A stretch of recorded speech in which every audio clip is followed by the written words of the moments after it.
Yes, good morning and good afternoon, everybody, from wherever you are. So I think it's what time is it? It's like at 11:30 a.m. Yeah, at my end is 11. Let me see, it's 12:22. Yeah. 11:22. Yeah, it's a 4.5 hours for media. Okay. Yeah. So So thank you, Philip Onyuta. Thank you very much for joining from South Sudan. Very interesting. Okay, so thank it's a you. new country. Just a quick brief on Philip. So driving sustainable growth in global South, leveraging strategy and technology is the topic of discussion today. So Philip has over 15 years of experience in humanitarian and development organizations, providing strategic financial expertise and operational leadership. So he managed multi-billion-dollar programs funded by bilateral donors and excels at resolving operational challenges. So he delivers solutions that optimize resources and amplify impact.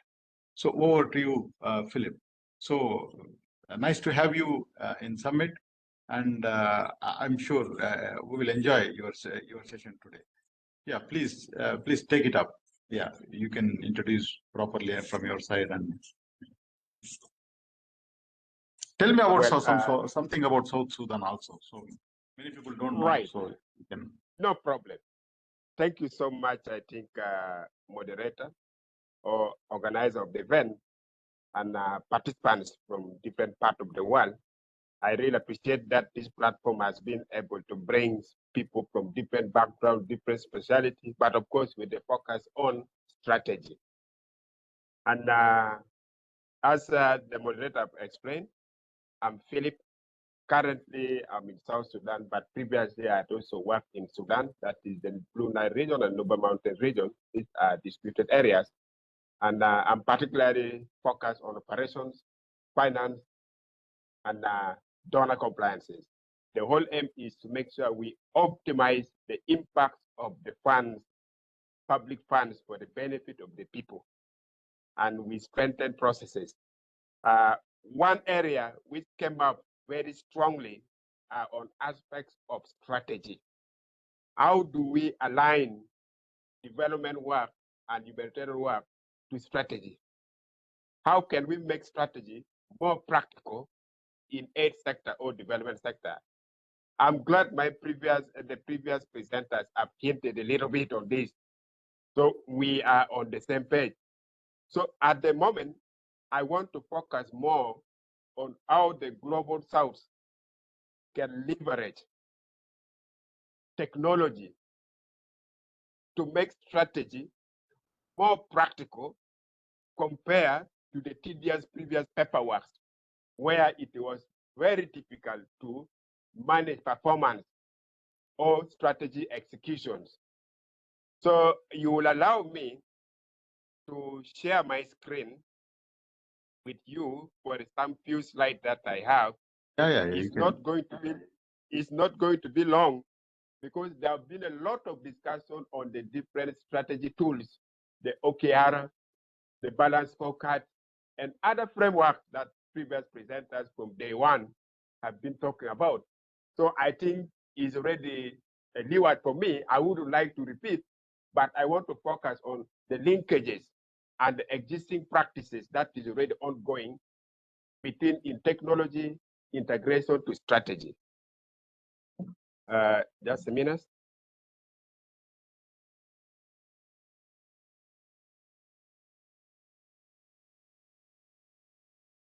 Yeah, you have difficulty. I'm trying to. There is a share button. The screen. Yeah, I can see. It's here. It's here.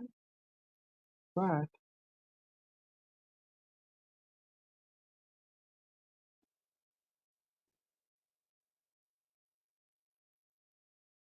sorry, yes, I should have tested before. No problem. Sorry. Don't worry. Okay, so you can see in the bottom. So you have a share button in the middle. Okay, let me try this. Yeah, look at it. No problem. Don't take your time. You don't have to hurry.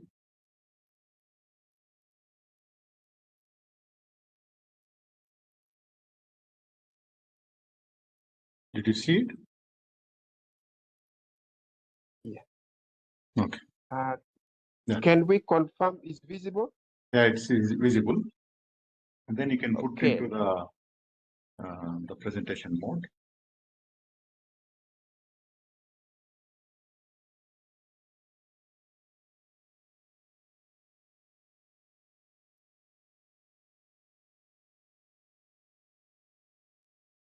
Yeah, you can close that front window here or minimize it. Oh, it went up again. Yeah, oh, we are able to see it. Actually, it's the new technology. Forgive me for that. Okay, my screen is visible. As mentioned, I want to see how the Global South can actually adopt technology to It's not optimize. visible. The screen is not visible. It was visible earlier. Then we lost you. Yeah. Can you try again, please? Yeah. Yeah. Yep. Okay. It's visible. Yeah. You So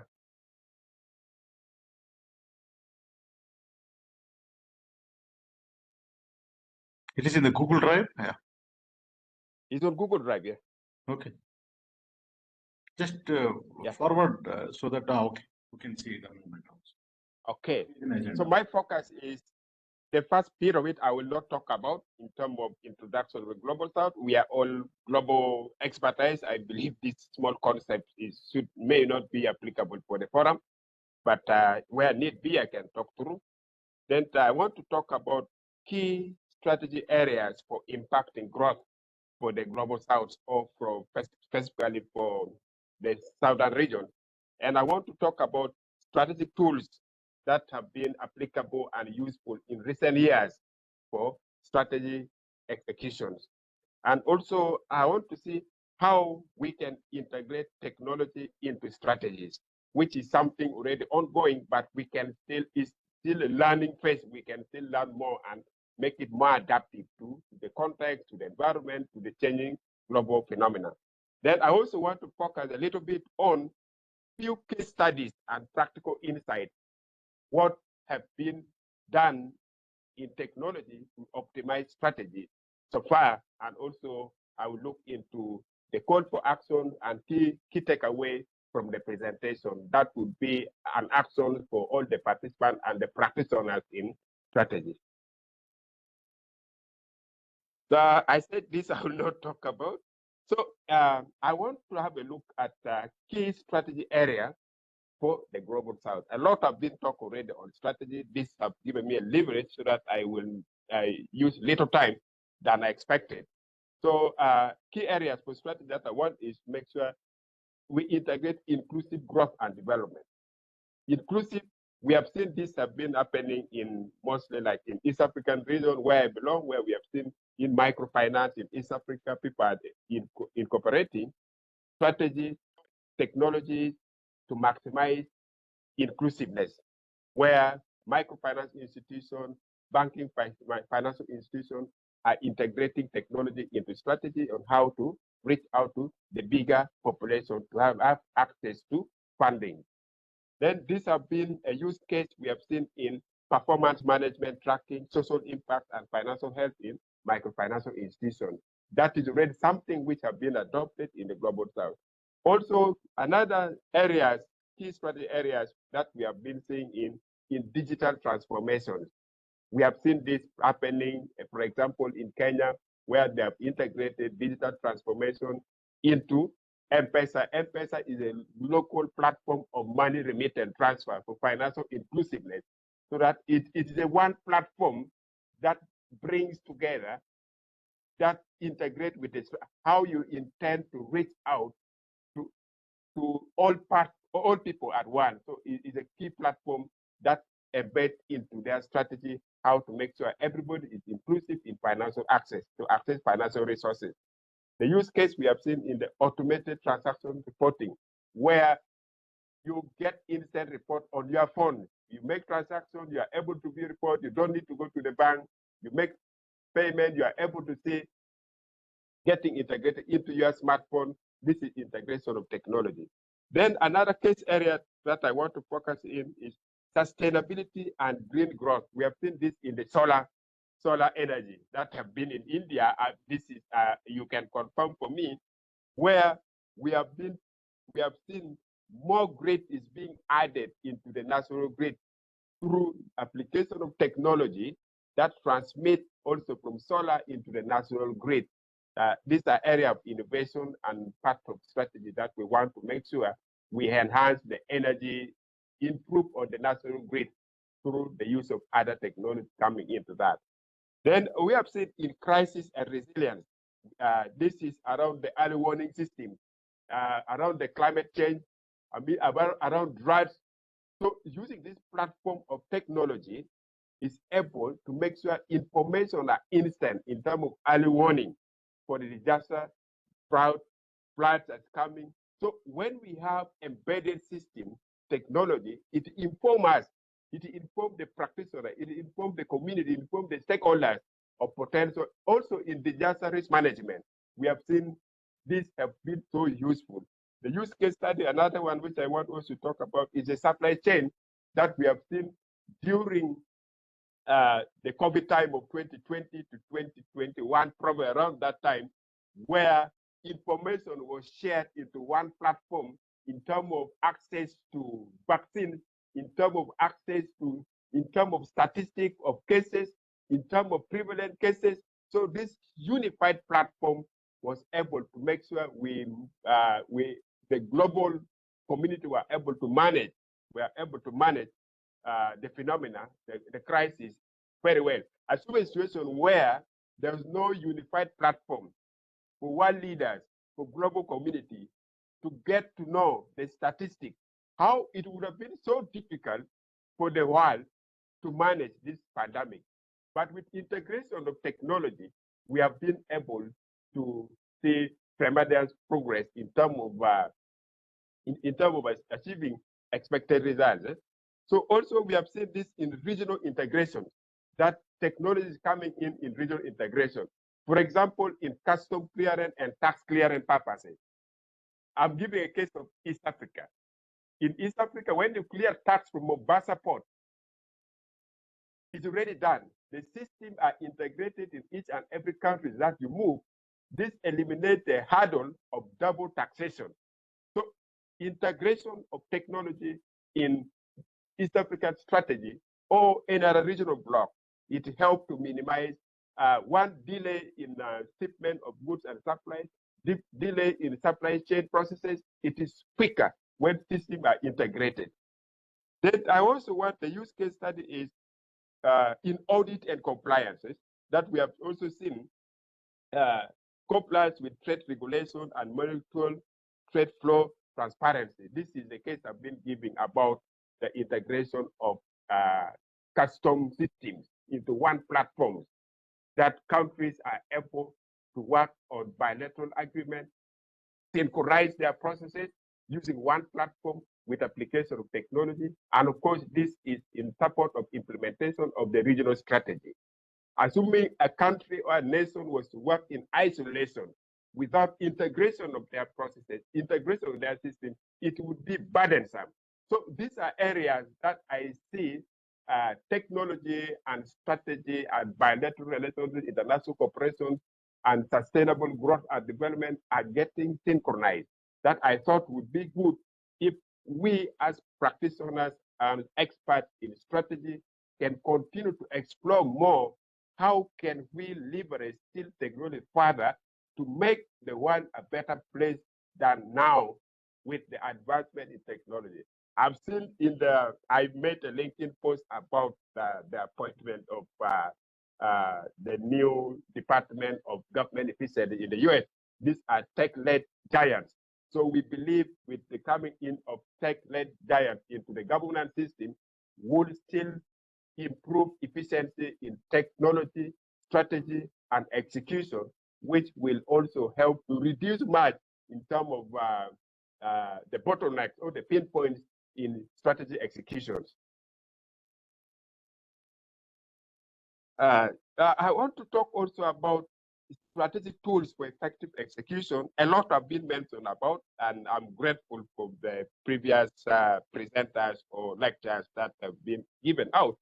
So in terms of the balanced scorecard, these have been the heaviest. So I believe now from this gathering, balanced scorecard is one of the major strategy tools that we have available, because looking into the average, most of the presenters, they are able to focus their strategy tools framework around balanced scorecard.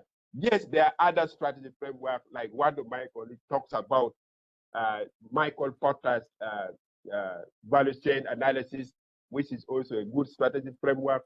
The BCG, Multiple Consulting Group, is another strategy. So out of all the many strategy tools, I think the balanced scorecard stand out as major. So with this, I would still emphasize that we enhance on the balanced scorecard with technology. I know Mr. Sheikh Abdul has got a fruit strategy application tool, which is very, very important. If adopted, we should be able to effectively implement balanced scorecard, because it's synchronized to the balanced scorecard. This helps you to manage performance management system, tracking operation, financial, and customer performance into one platform. And when we bring, assuming its strategy remain on papers, like a colleague was saying, 180 page document on strategies, where you have to read. But if we align this strategy, instead of putting 100% of paper, we can link it to the platform with the technology that we are able to instantly interact to measure performance and track operational, financial, and customer satisfaction into one platform. I think it should be the way to go. This will help institutions, organizations, irrespective of industries and sector, to optimize strategy and execution. The OKR also came out strongly, but I do agree, OKR is not a standalone strategy framework, but embeds additional support to the existing strategy framework, so that we are able to measure specific KPIs that we are interested in measuring. But with the use of strategy tools as technology tools, I think we should be able to match precisely optimize these strategy issues, and also communication of strategy to the business community, the stakeholders, the institution would be very, very okay if we can also bring in these aspects of technology as part of measuring of KPI. So use case we have seen is setting up objective to market expansion and sustainable growth, which is linked to the OKRs. There is another strategy tool which are important is the scenario planning. Scenario planning is an aspect that I've seen also coming out very strong in strategy, but it's rarely being adopted, especially in aid and development work, where we does in cases where exceptional situation, it is a case by case. We don't take it as a routine, a standard practice in strategy. So I think also in scenario planning, shouldn't be an isolated case if we can integrate scenario planning within the strategy framework with technology that can help us to quickly measure scenarios that would confront us as organization, as institution. The use case is in financial planning, forecasting, so that we are able to measure impacts under different economic situations.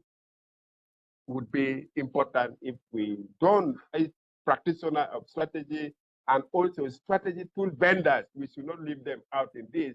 That means we need, much as we build this technology, there should be more discussion and talking with the technology vendors so that they know our needs as implementers, as executors of strategies. What are our needs?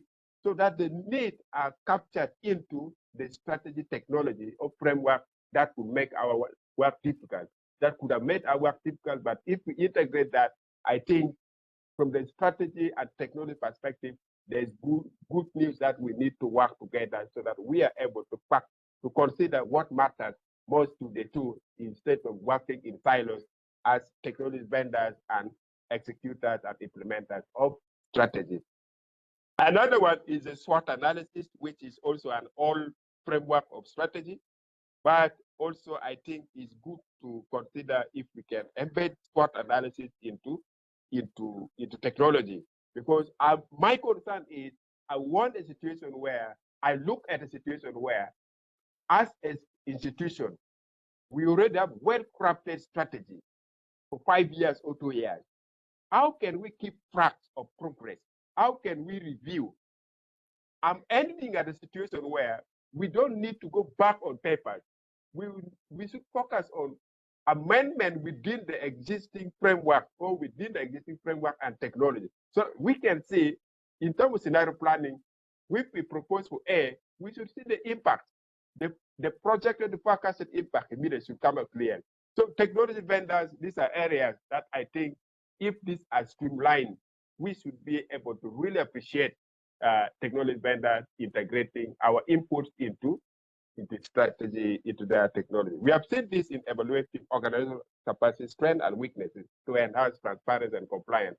So all in all, these are strategic tools that have been much talked about, but my concern is we synchronize within the existing strategy, framework, and technology to be in one platform that make it easier to measure and improve.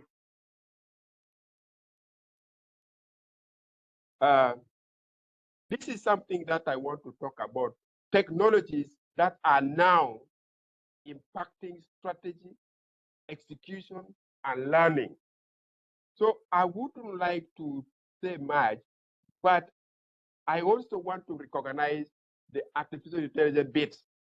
We have talked about technology. We have seen aspect of strategy.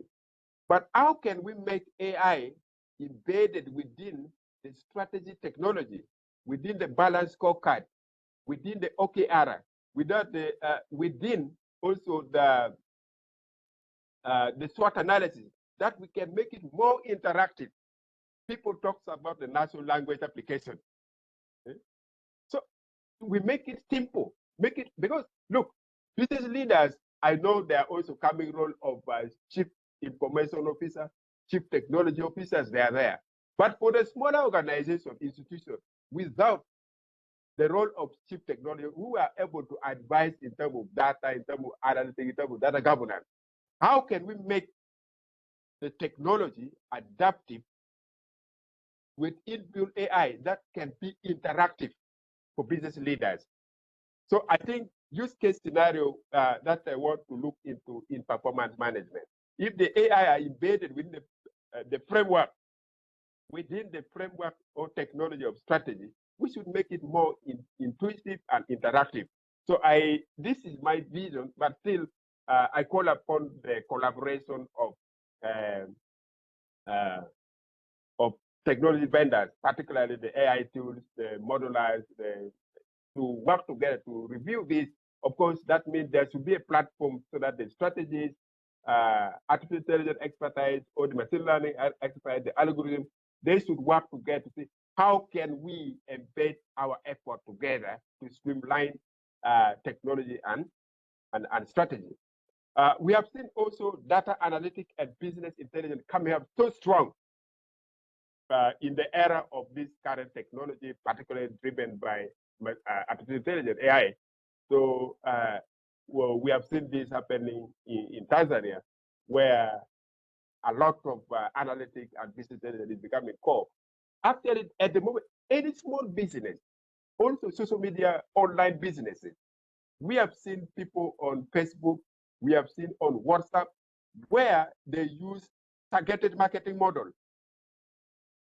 That targeted marketing model is based on data, on algorithm, like we have seen the Amazon, where they target you based on your previous search criteria. So this would be very useful if we can consider also embedding this into the strategy. Another case scenario that I want to talk about, another technology which is very important, is the blockchain technology. The use case of blockchain technology is in supply chain. So still applies. My concern remains the same. How can we integrate this? Cloud computing. Cloud computing is very key. Well, there are still other desk applications which are not cloud-based. But my advocacy would be to move from desk application to cloud application, so that the data from the cloud can be synchronized into technology and synchronized into strategy tools that we have adopted. And we can quickly manage the performance. So I strongly advocate for cloud computing application rather than offline application, desktop application. It's not making sense because integrating data are key. Although there are other applications that we can still get data from the desktop, but will not update instantly. That will need, the cost of investment will be high. Because to integrate data from separate data sources, you need to have investment in around technology of Internet of Things, around hiring of experts who will help to import data, clean the data, and export the data into your strategy tools and the technology. That makes expensive. But if we streamline and say, yes, we are going to use, we'll adopt a cloud-based application, either CRM code system, accounting system, supply chain management system, and all integrated, like the fruit juice strategy that is currently being adopted by the data lab. I think is one of the tools that I envy, and I really see that we move toward that, so that all the platforms are integrated. Another case that also want to learning management system. Learning is going off class, is going off school, even within an institution where learning is part of the strategy. How can we link learning part of the strategy, like the balanced scorecard, direct to the learning management system, where we are able to manage learning? We have seen this is happening now already in India, I mean in Ethiopia. So another case scenario that is used in learning platform is in planning training programs that is synchronized within the strategy platform. So these are technologies that is directly impacting, and we need to continue adapting. For us to adapt, it means we don't need to work in isolation. We need to, where you don't have internal resources, there should be opportunity that you can have a third party or external service provider that can provide an expertise, like on rental basis, on subscription basis, so that we are able, although this works very well, but one aspect which has to come up very clearly is the aspect of data governance, data security, and compliance to the GDPR, Global Data Protection Policy, is very, very good. In terms of access to personal data, we have seen many countries are now adopting AI use act. We have seen the EU, we have seen the US, we have seen the Japan. Many countries have adopted that.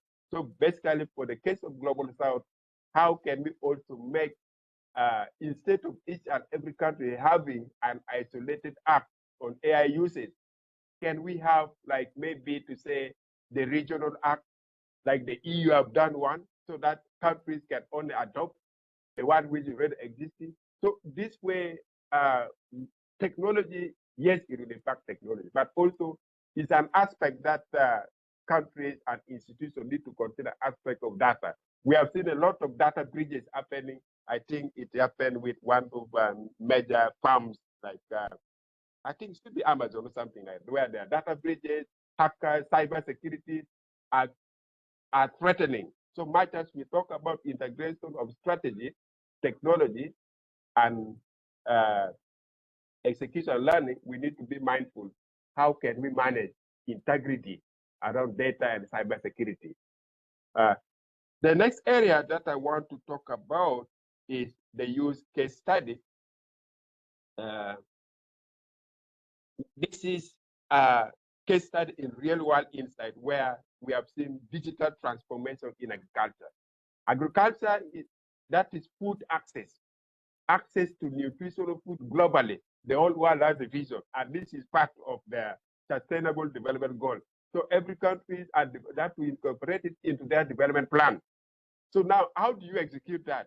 So people have gone to digital transformation in agriculture. This is happening in Kenya, where we have seen increased crop yield with application of technology, the high tool. But now, how practical can we make this down to the ordinary farmers, to the local person who may not have access to those advantages? How can we make it more practical? How can technology vendor come in to design application that is quite easy for ordinary farmers, ordinary people to be able to maximize the crop yield? So also another area is sustainability in energy. Solar adoption in off-grid communities. People are using solar as part of technology in real cases. Also, resilient crisis, I've talked about the COVID management, how it was managed, the harmonized supply chain, harmonized database of infection rate, so that we are able to share digital to the world in terms of precaution, in terms of risk, in terms of plan, in terms of joint responsibility, because the data are synchronized. So we are able to manage as one platform than managing in isolation. And these have been helpful also in managing global travels and movement. Because once you're vaccinated in another part of the world, you're already vaccinated. We have seen all this also happening around. Maybe the yellow fever vaccine is not yet, but in terms of other vaccines, which has international implications, it's synchronized within the global platform using technology. So I believe also coming together, this will help to address that.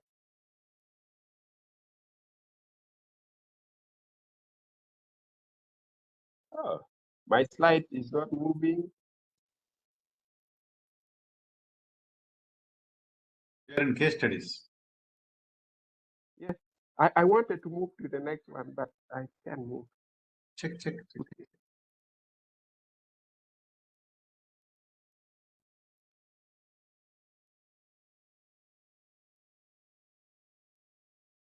Okay, so I think I'm on the key takeaway from the discussions. For us as practitioners and institutions, we have to consider the use of strategic framework in strategy. People have talked a lot about balanced scorecard, the SWOT analysis, the OKR, the BCG, Michael Porter's 5 forces, Michael Porter's value chain analysis. These are all strategic tools, framework.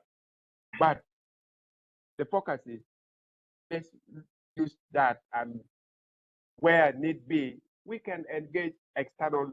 Because why I'm saying this, I've seen many smaller organizations which has growth potential. There's opportunity to grow, but they are adopting the wrong tools. So they have wrong informed decisions. They are not able to measure. So it's a bottleneck that if they are supported, we leverage that technology, they should be able to grow at a faster rate than going on traditional technology tools, strategy, which takes time. One cannot measure, one cannot visibly see the progress. The important thing is also digitalization of transformation, which I've given a few examples. So it's an action that we need to see how can we digitalize. Recently, I've seen governments and institutions are adopting digitalization. Yesterday, one of the presenters talked about the difference between digitization and digitalization.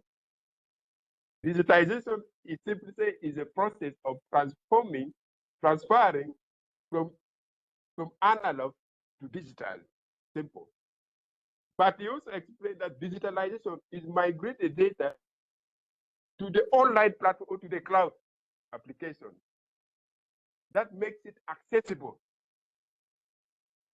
and help aid decision making. So I think these are areas, if we envision how can we practitioners support institutions and ourselves to digitalize, support our government to digitalize. would be useful. The example of M-Pesa case in Kenya, where it is important for financial inclusiveness, because without financial inclusiveness we cannot be able to achieve most of the SDGs that the world are committed to. So if we make it inclusive, we should be able to go faster to achieve the sustainable development goals. Also, leverage of AIs. Yes, AIs we need to do consciously as I talk about data governance and data governance, cybersecurity aspect of that. Then also the human-centric adaptation of AI and the scalability. How can we make it scalable in our processes? So, and also the blockchain, I've seen in the supply chain, which is very, very important, so that we are able to effectively have an oversight of our supply chain bottleneck and make instant decisions when we have one platform. That means we will be able to execute the strategy quite quickly. Then also integrating resilience and sustainability into strategy. What are resilient? Resilient means we as practitioners, as institutions, yes, changes are happening, contexts are changing, but we should continue to strive. We should not be hampered by changes in context, situation, regulation, that we should not strive. We should continue. And how sustainable are we into the near future? All this has to be incorporated into our strategy, which will be supported by the technology giants or the technology vendors and strategy.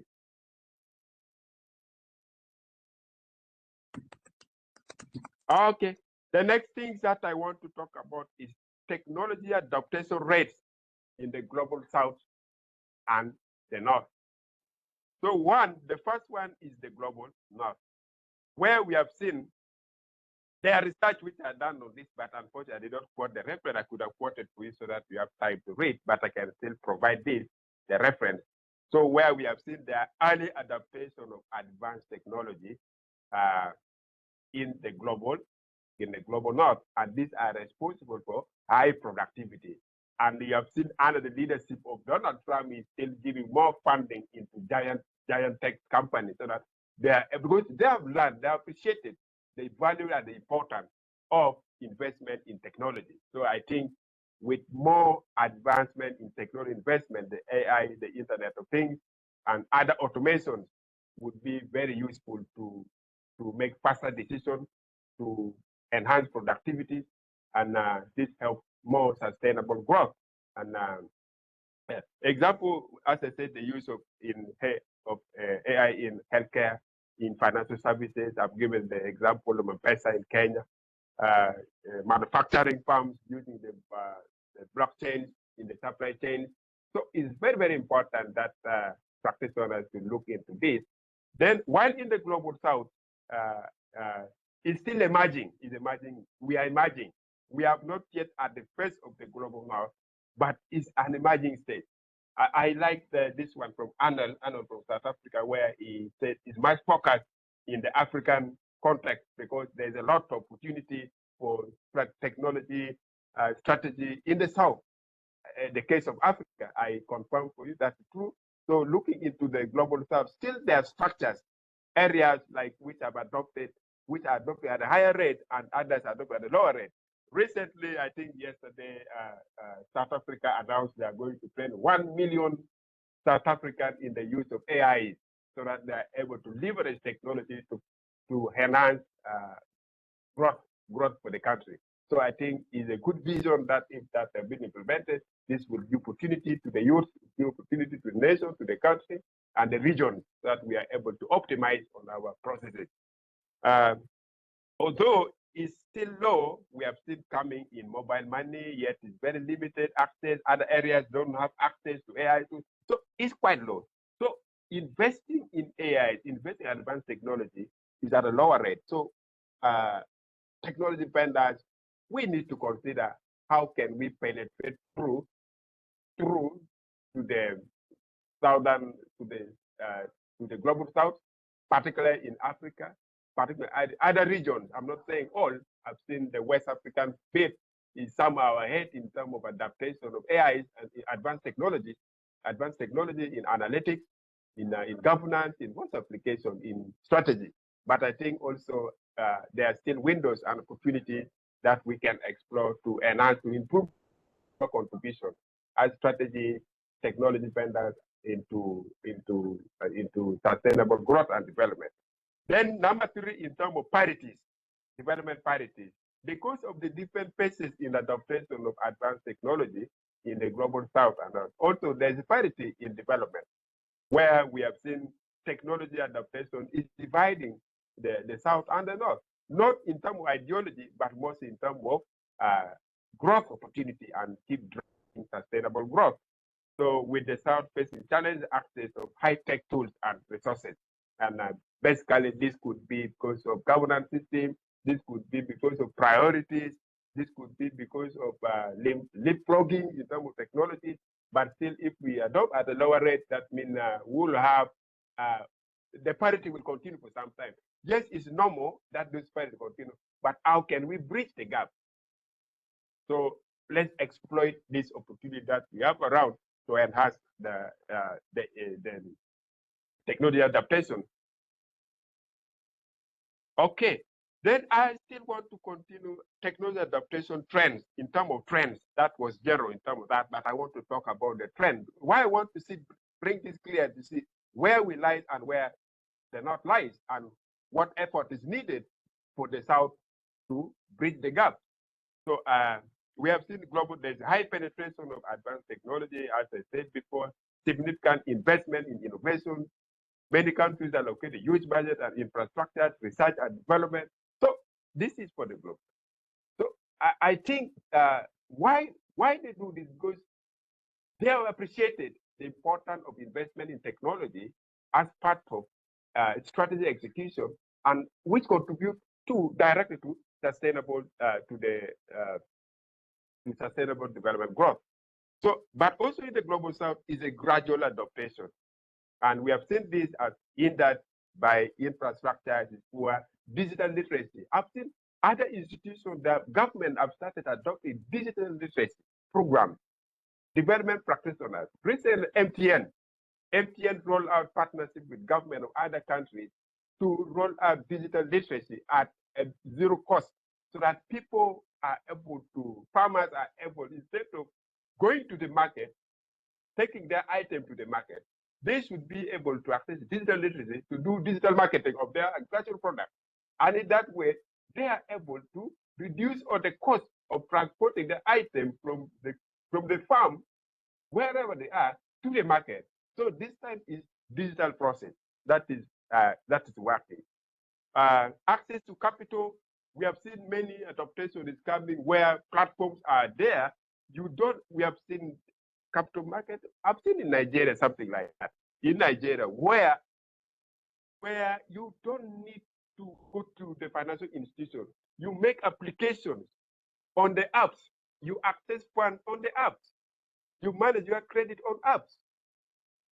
So this is a very good use of the CRM platform, which are useful as part of the strategy of market expansion. Very, very important that we need to do. Increase the digital tool, electoral education. Education, schools are shrinking. Schools are shrinking. In the past, there used to be home teaching or home learning. But also, I've seen school enrollment with time will shrink because digital platforms are available for learning. The same content, the same learning, with the exception that the physical contact between the learner may be missing, which is also an important aspect. But I think also is an area that is coming, so can help also to drive growth and development.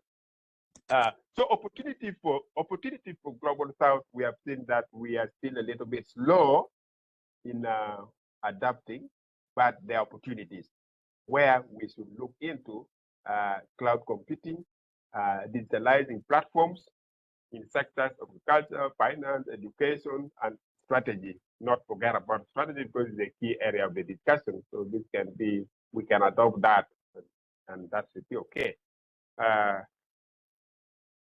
Okay, I'm almost coming to an end. I know I still have time because I started a little bit early and I wrap up my conversation because most of the strategy aspects were already discussed. I did not want to go to much detail because we are had enough on that.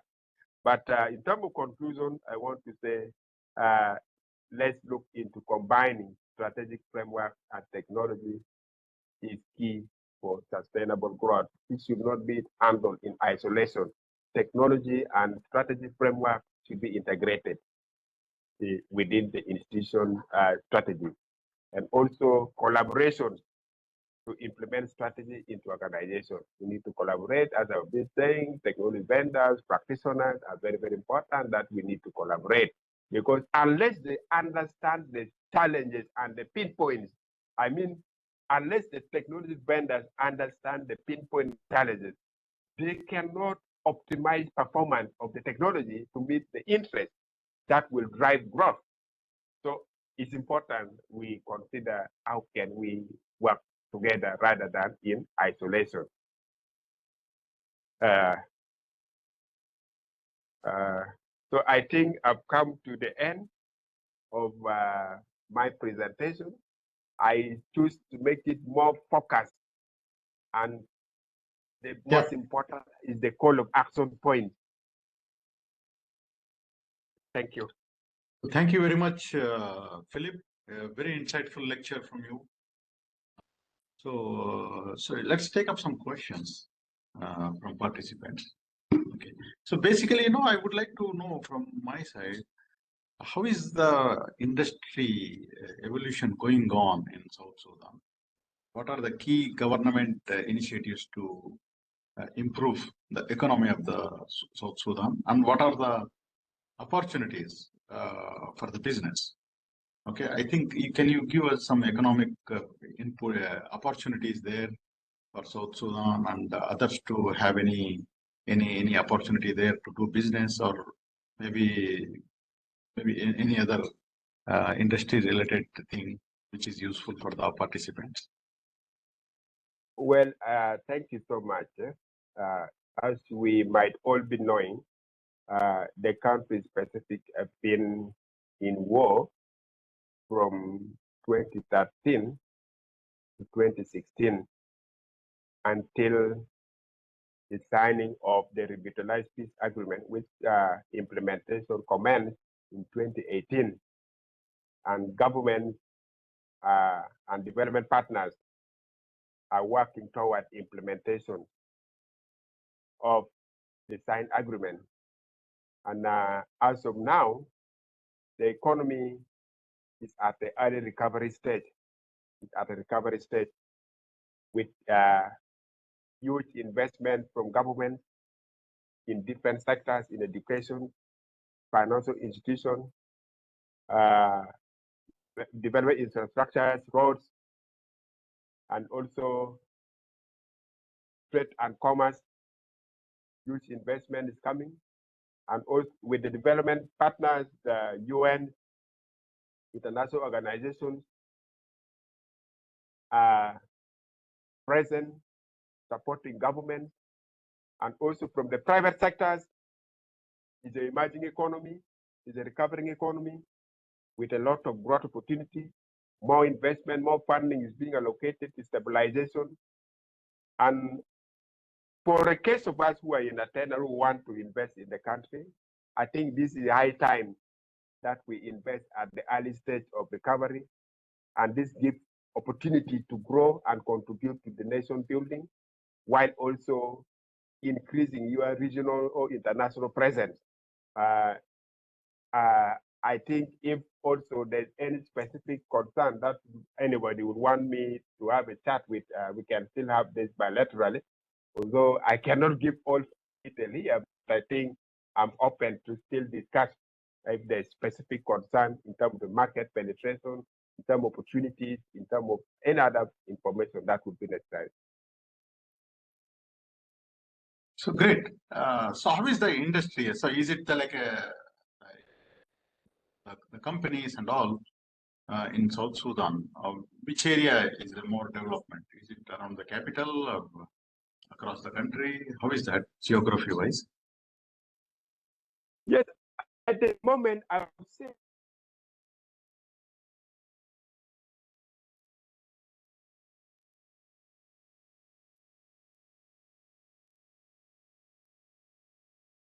Philip?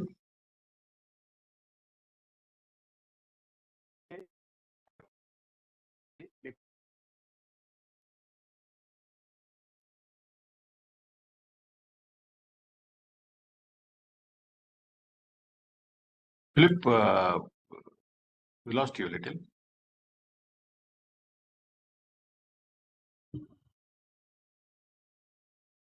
Hello, Philip, can you hear me?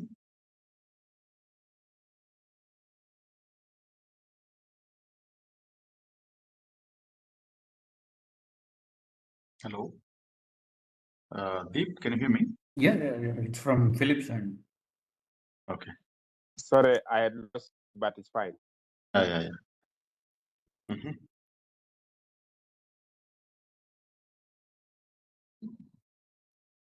Yeah, Philip, you were saying something, and how is the development going on in South Sudan? Is it like any part of the South Sudan, or across the country, or in any specific area where the development is going on at the moment?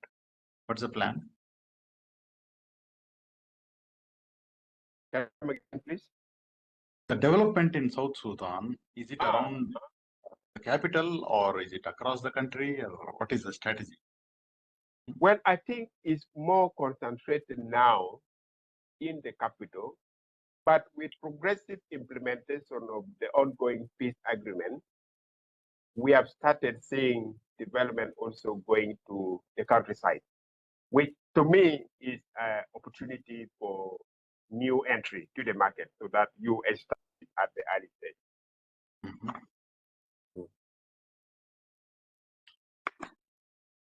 Perfect. So I think that's a fantastic way to explain your point of view, Philip. So I appreciate your time, and if you could share your thoughts and what is your advice for the participants, okay, for 2025 or 2026 in this technology transformation. Okay, so then with that we can conclude your session. This still relates to the call of action that I put earlier, that for strategies and execution need to work hand in hand together with the institution organizations that they are able to streamline or incorporate strategy execution, strategy planning into a technology platform where we are able to manage into one platform. And also, it's important that as practitioners, let's keep adapting the technology. Because trends and context are changing. So, and also the usage of AI, modern technology into technology tools is very, very important, because let's try to make simple, not complicated. Let's assume it's for a startup company.